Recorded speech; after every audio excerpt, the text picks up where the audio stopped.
Hey, what's up, guys? Welcome back to the channel. With me, my teammate Creighton Gruber. Welcome, Creighton. Howdy.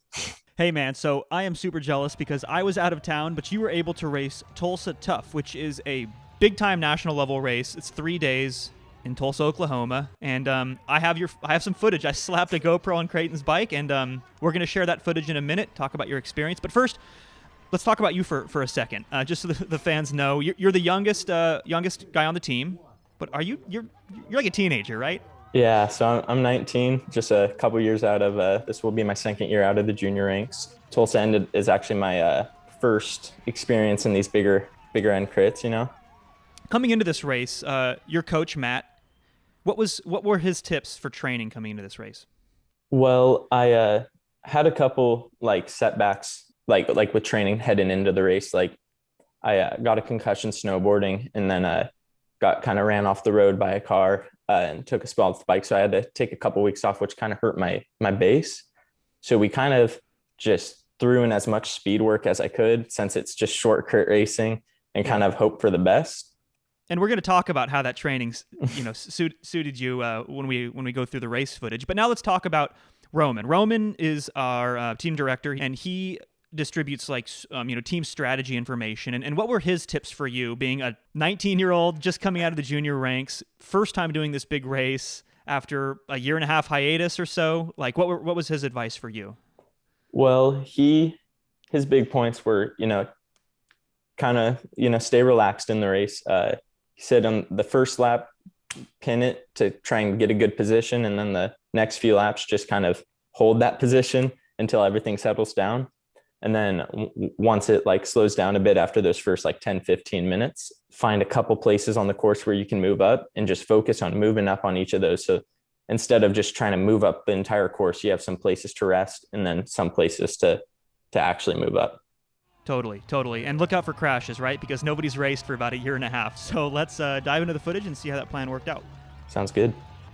All right, what was the last thing I said? Look out for crashes. Is that right, Creighton? Yep. And then there's one right there.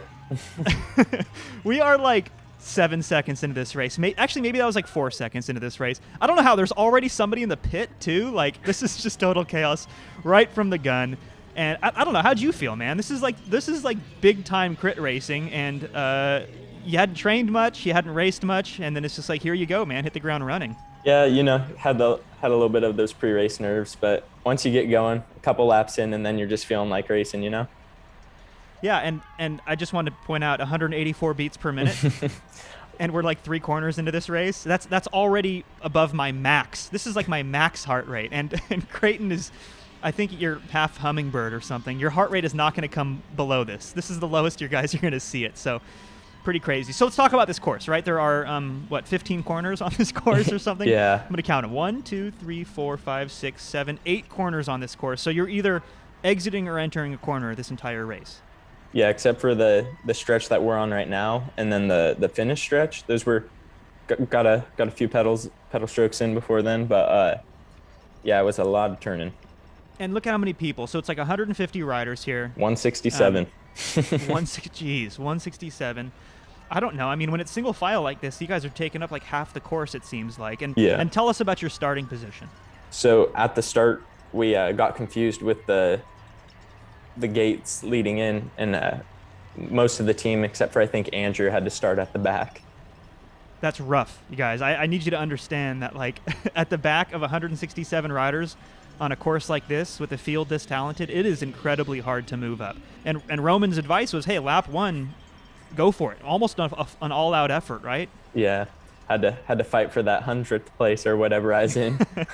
Well, it makes a big difference because, if somebody gets dropped 80th place in front of you or something like that, you might be getting dropped and not even realize it. So there's a reason for that. I mean, I can't really speak for Roman, but I understand the motivation behind that advice, which is hey, establish your position early on, because once the big teams hit the front, aka once Legion hits the front and starts setting tempo, it's going to be so hard to move up. And by the way, it's also going to be hard to move back when it's single file, unless you're blowing up, and you're you're cracking. Then you can start moving back. But otherwise, it's really hard to move up once things get established. So that's the motivation behind that advice from Roman. And it looks like you're doing a good job here. How did you feel at a race of this level? Well, I felt a little rusty just with the lack of racing, but yeah, it was a lot smoother than I was expecting it to be.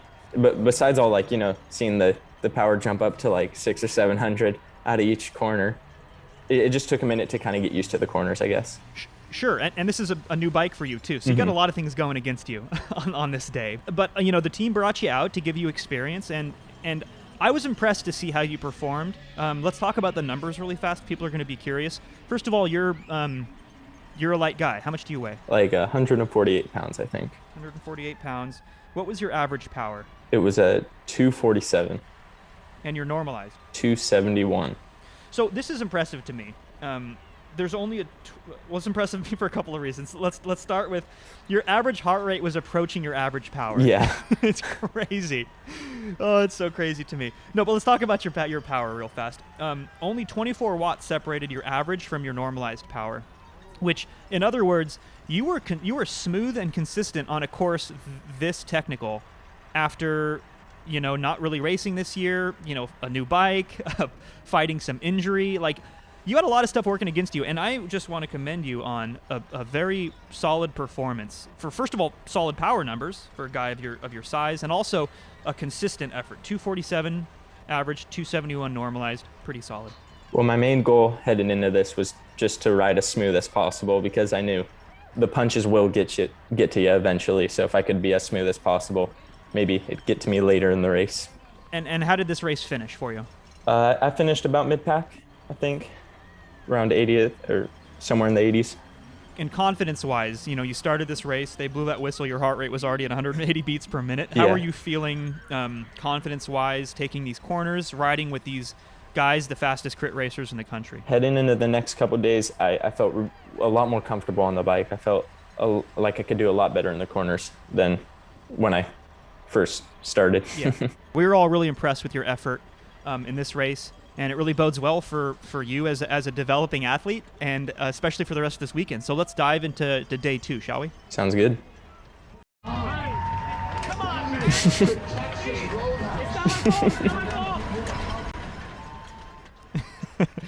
Okay, so this is day 2. This is the Arts District Criterium. And Creighton, you were feeling confident after the first night, and you were going to take some of that confidence into the second day at this crit. Let's talk about this crit. First of all, L shape. So it's less technical, but on this course we have a hill, right? Yeah, so on the first right-hand corner coming up after this one, there's a hill that's not too steep or anything, but as you'll see when we come into this corner, it bunches up. So you kind of come into it pretty slow. And that's so rough. And this is why position's so important, because you guys need to understand, look at this. You just went from 27 down to 17 to hit this corner right before the bottom of a hill. That's like the worst. And you're going to see as a result, you're up to like 500, 600, 700 watts sustained, which, again, let's not forget, you're 148 pounds. That's a lot of power. The front riders are doing 27 probably through that corner, maybe even faster. You're doing 17. This is a big problem. Yeah. And unlike, local races where, like, I could just move to the front on local P1-2 races, and that's not me patting myself on the back saying, like, I'm super strong. It's just a matter of me taking good lines through corners and stuff like that. But at this high level, like, it's just hard to find those lines, right? Like, those gaps that open up, other riders have already occupied those good lines. Yeah, for sure. And, like, especially when there's, like, 160, 150 guys that know how to take those good lines. Can't quite find them. And that's how you find success at this really high level, national level crit is, yeah, of course, being really strong helps. But that's just part of the story, because you can be the strongest guy in the group, but if you're taking bad lines, it doesn't mean anything. So you have to find those areas on the course. There might be a corner there or a straightaway over here where you can make up 1 or 2 spots per lap without having to nuke 1,000 watts. Were you able to find any lines on this course where you could move up like that? Yeah, there was a couple I was testing out, like heading into this first corner on the course. Sometimes on the outside, along this cement wall, it would open up and you could run on the outside of it. And just carry all of your speed through that corner, right? Because the name of the game is preserving your speed and not touching your brakes and continuing to pedal. Because even coasting is like braking in a way, because you are not advancing your speed forward, right? You're getting slowed down by the wind. You want to continue a consistent amount of power. And that's why the riders on the front are able to to be so smooth and consistent. Like the Williams brothers and Team Legion, yeah, they're really strong. They're crazy talented. But one of the reasons they're so strong in the sprint in particular is they are being pulled around by their really strong teammates around the course very consistently, right? Like they hardly ever have to spike up to 1,000 watts until it's the last 200 meters of the race because they're so good at positioning themselves, and so are their teammates. So everyone else is kind of fighting to do the same, right? And taking that good line through the corner allows you to do that. That's always a win, right? Do you feel that same way, Creighton, when you take like an excellent line, carry all of your speed, you're passing people? It's like a little win. Yeah, for sure. Mind. Like it's always fun, like when you get a really good one and move up like 10 places, 10, 15 places. It's always like, oh, I need to try to do that again, but then it changes the next lap. Yeah, you said it exactly. And you said it earlier, like, sometimes you'll move up 5-6 places through a corner and it'll feel great. And then somehow before the next corner, you've lost 5 or 6 places and it's just all back. It's, you describe it as a washing machine. Yeah. So there's definitely a skill involved there. People new to the sport just think, hey, strongest man wins. That's the way bike racing is. But it's really not. It's a skill sport at a high level. But with that being said, do you happen to have the power numbers handy for this race? I don't, but I could pull them up really quick. Pull those up. I'd be curious to see what you did for this second race because, yeah, you were taking great lines, but today's in the afternoon, obviously, and the heat and the humidity. This is out in Tulsa, remember, may have gotten to you a little bit. Yeah, average power of 228 and normalized power of 248. So the power numbers are lower, and that probably has a lot to do with the heat, right? Yeah, and actually the heart rate numbers were also lower. And like the first day was 198, and then the second day was 193 average. Oh, just 193 beats per minute average? Oh, yeah. That's all. It's so crazy to me.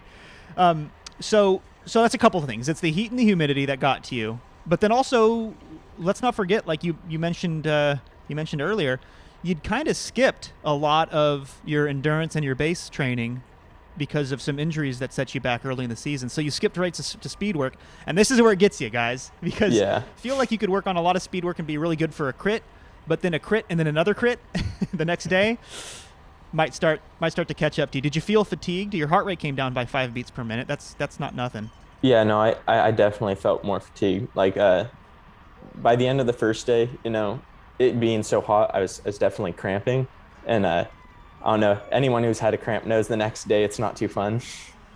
Yeah, that's rough. So ultimately, how long did this race last for you? 45 minutes. But like about half the field was shelled in this race, right? Yeah, I think maybe 50, 60 guys finished. So if you could go back and do anything different, if you could take this race over again, other than going back to January and training more, the obvious thing, what would be something that you could improve upon if you were to do this again, say, next year? Well, I was definitely testing out a whole lot more lines. I was taking some riskier lines too. Like this corner, sometimes I would just try and cut it up the middle and just have to slam on the brakes. So that's when you have to spike up to like 1,000 watts. Ooh, so, and that'll catch up to you real quick. For sure. So like maybe finding like the smoothest lines, even if it doesn't move you up as many places. Just try and take it easier. Yeah, it's a funny thing that happens. Some courses you can just find those lines quickly and get into a good rhythm, but if you're not having a day like that and you're just struggling, it can be a really hard day out there. So that definitely looks like that's what happened with you today. So with that said, maybe let's move into day 3 and talk about how Crybaby Hill worked out. Sounds good. All right, man.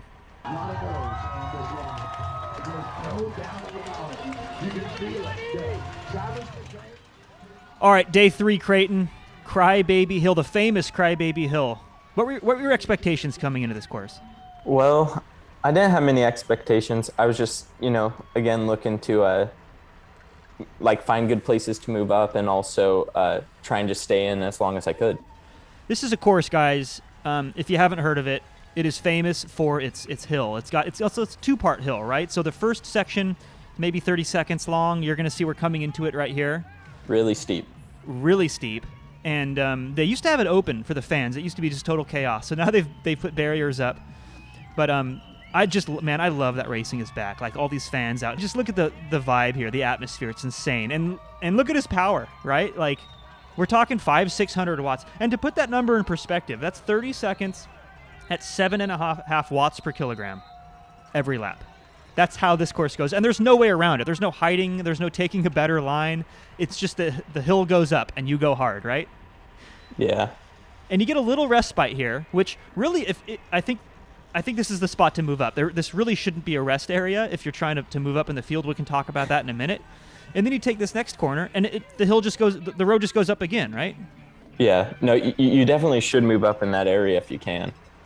But like, at that point, a lot of guys are just like fried from that first little steep bit. Yep, which is why that's probably the best place to move up. But yeah. But it's easier said than done. But then you're hit with another 15-second, 7.5 watt per kilogram effort before you come into this downhill, and then you hit a more than 90, whatever this is. This is like a 150-degree corner, and look at how gingerly these folks are taking it in front of you. And this is why when you're on the front and you can just rail that curb to curb, you're rewarded for being at the business end of the race, and you don't have to deal with these guys taking scared, really tired corners, because when you're tired, your judgment's off and you don't corner as well. So did you find any spots on this course to move up efficiently? Not too many. It kind of varied each lap. Coming out of that downhill, sometimes people would take it a little wider and you could go up the inside. Sometimes into the corner going into the hill right here. Yeah. But it kind of varied each lap. That is important to carry your speed into a hill like this. If you guys do a local race, a local crit that's got a hill in it, like, it's so important to preserve your speed into the bottom of the hill. That pays dividends as you approach the top of the hill. You don't have to smash 1,000 watts or 600 watts like Creighton is doing here, which is crazy. And you're going to see riders, I'm not even kidding, guys, 61 kilometers to go, already starting to go backwards in this race. That's how hard it is in the heat, the humidity, the third day. Let's talk about your power. I think it's a good time to talk about your power. Yeah, so I believe my average power was like 254, but my normalized was 300. So that's where you're going to see that big variability index. I've talked about it on the channel before. That's that measure of the difference between your average power and your normalized power. And what it does is it shows how varied your effort was, like how many surges you had to do. And on a course like this, it's just so hard to avoid it. It's almost impossible to avoid it. You're going to be doing tons of power up that hill. You're going to be doing zero power down that hill. And as I was speaking, I saw some riders already falling backwards. So I know that you found a couple of good areas in this course to move up. Let's fast forward. All right, Creighton, coming through the start-finish. We are about 10 minutes into this race. We've probably already shed about 30 riders, not even exaggerating. And you're going to demonstrate a move here on the inside. Set this up for us. What's going on? So previously, when the race started, there was like a cart or some type of like car stuck on the course. And it was there the entire race until this lap. And I saw everyone still stayed away from where the car was. And there was just a big open gap coming around this corner. So like right here, you can just see the open gap. And I just decided to send it. 800 watts, 700 something watt. There it goes, 900 watts. And I don't know. I mean, there's 10, there's 20, there's 25. I don't know. That must have been about 30 riders he moved up right there. But I don't know, man. 204 beats, 205 beats per minute. It's so gnarly. Like, moving up on the hill isn't something that I would do personally. You're a lighter rider, so it might be a little bit different for you. But in this moment right here, what were you thinking? Were you thinking like that was a good idea, or was that a bad idea? Well, apparently I thought it was a reasonable idea because I went and did 800 watts again. But the next lap, I definitely definitely paid for it. But in this moment, you're like, hey, we're going to do it again, and we're going to move to the front next time. Yeah, I thought it was smart. I mean, like, in your defense, you moved up 25 wheels, but it's so hard once you dig a hole like that and get up to 205 beats per minute. Ooh, that guy almost crashed. Yeah. Jeez, I just noticed that. It's really hard to get yourself out of that hole, especially on a course like this where you're gonna recover on the downhill for 20 seconds, and then you're just back at it again. Like, there's just no areas where you can just be like, okay, I'm gonna sit in, recover, and then we can kind of reassess, and I can think about it again. There is no reassessing. There is no sitting in. I can see people already making that corner. Look at that long line of riders. There's people already halfway up the hill. That's so gnarly. Yeah, no, I definitely did not recover heading into this, and like you can see, I was not able to hit those peak powers that I did the last Oh, lap. that guy just skipped the gear. Man, I'm discovering a bunch of little gems in here that I didn't notice when we first looked at this. So, if you could get in the time machine and go back and do that again, what do you think is the better move? I definitely still would have moved up there, but maybe only 15, 20 places and like, done maybe 500 watts instead of 700. Totally, totally, yeah. Like you don't need to move up the entire field like on one lap. Even if you can, doesn't mean you should, right? Like, Yeah, definitely. so I totally agree. I think that's the sensible thing. Like maybe instead of doing 800 watts, even though that you saw that gap and it looks so appetizing, like do 500, move up 5 spots, preserve your position through the corner, through the rest of the course, and then try that again each lap. Eventually you'll make your way to the front, which brings us back to what I talked about earlier, which is finding success at this national level isn't about making these hero moves from way back all the way up to the front in one lap. It's about preserving your speed, preserving your momentum, and finding those locations on the course where you can make up 2-3 wheels at a time consistently throughout the course of the race. But so with that being said, how much longer did you last in this race? I was probably in there for 5 more minutes. But in your defense, like, I've already talked about all these other things with the bike and with the training, and this is the third and hardest day with the heat and the humidity.